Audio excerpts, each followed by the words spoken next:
Well, T-Pain in this live, he kind of exposes the truth about his past with certain labels. I mean, he did a lot of this exposure when he was promoting his last album, Oblivion. He went on a promo tour and he talked about how, like, when he came out with Revolver, that was like it for him. You know, with the labels, they were trying to like prove a point by picking his singles and not letting him pick his singles when in the past everything was working for him. He was picking his singles, they were putting the money behind it, it worked.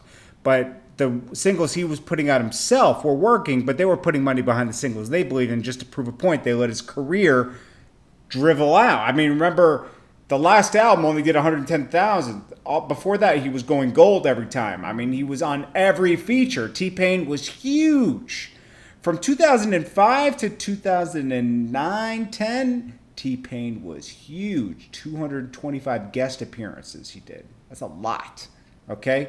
He released three albums in that time and was just killing it. And that was a lot back then. Then he did Revolver, and that's when things kind of went downhill. And he took a long hiatus, like 5-6 years, until his label deal. He was at his deal, and then he did one last. Oh no, he wasn't at his deal. He did one last song. I mean, one last thing called Oblivion. I'm sorry.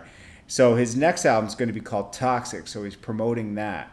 And you know, T-Pain is unstoppable, man. You know, it's just that, you know, these label problems. If you have a label problem, look what happened to Wayne. Stagnated him from what, 2014, 15, 16, 17. You know, he still put out mixtapes, but it's not the same. Wayne went through the same thing with Baby and them. They let him die out. So anyways, check this out from T-Pain. Let me know what you guys think. I appreciate you guys. The ones that I picked even work, no kind of backing, no kind of anything. And the ones that they picked, they put money, they put all my fucking budget behind it, and it still didn't work. So they were willing to say everything you picked isn't working, but everything that we picked is somewhat kind of trying. And they were willing to let my career go down the hill just so they can prove a point.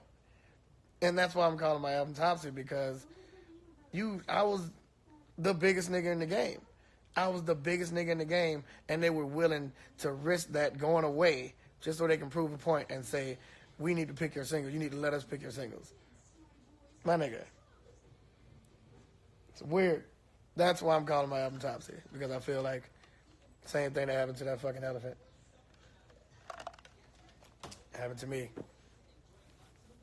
I was biggest in the fucking game, and they let me, you know what I'm saying, they let me be out of sight and out of mind just so they can prove a point, just so they can say, you need us. But I don't. I really don't. Nobody needs a fucking label anymore. Nigga, we got the internet. It's over.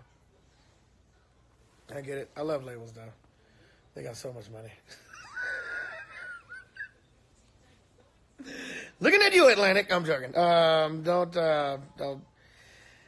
take that out of context. I mean, there are some terrible labels out there, man, but there's some really, really, really good ones. As much as y'all say fuck Atlantic and fuck Interscope, and like, the motherfuckers really get behind their artists, no matter who they are, and they really take care of the motherfuckers, man. So, you know. Where are the girls? Where are the girls? Nigga, where are the girls? My wife is on the way here, nigga. Where are the girls? What? I'm not joking at all. You know what? I did want to sign to Strange Music. I wanted to sign to Strange Music so bad, but I was still signed to Akon, and I wanted to be on Strange Music so fucking bad. I mean, all my niggas over there, man. Chris Calico, Cut Calhoun. I mean, obviously Tech Nine. Like, I wanted to sign to Strange Music so bad, dude. I wanted to be one of their artists. I mean, they when I went to KC, they took me through their label and showed me all the new studio they was building. I'm sure it's been done for years now, but you know, when I was shooting a video out there, when I was shooting Fuck Food with Tech Nine, man, dude, they took me to the studio and they took me through all the shit they was building, and they showed me all their merchandise and how they fucking, bro, Strange Music take care of their fucking artists, dude. Boy, Good fucking God. Them motherfuckers take care of their goddamn artists and they do anything to make the music right. Not fast, not good, they make shit right. If they got the idea in their head and it don't come out exactly how they hear it, nigga, we ain't putting this out until we get it right. And the Strange Music take care of their people for real. And I fuck with them for that. Because that's a rare thing. That's a rare fucking thing. In this fucking industry, nigga. Tekka Nina is one of the realest, nigga. That shit, that man building a legacy, for real. So there's that.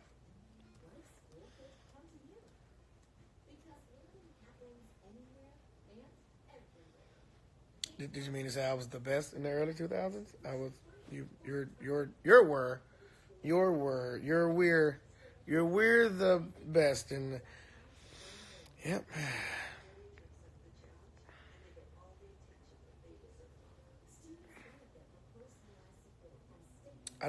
Have I had a store in DC? I don't know what that means. I do have kids. Hold on, let me see who I can go. Oh my God, y'all niggas is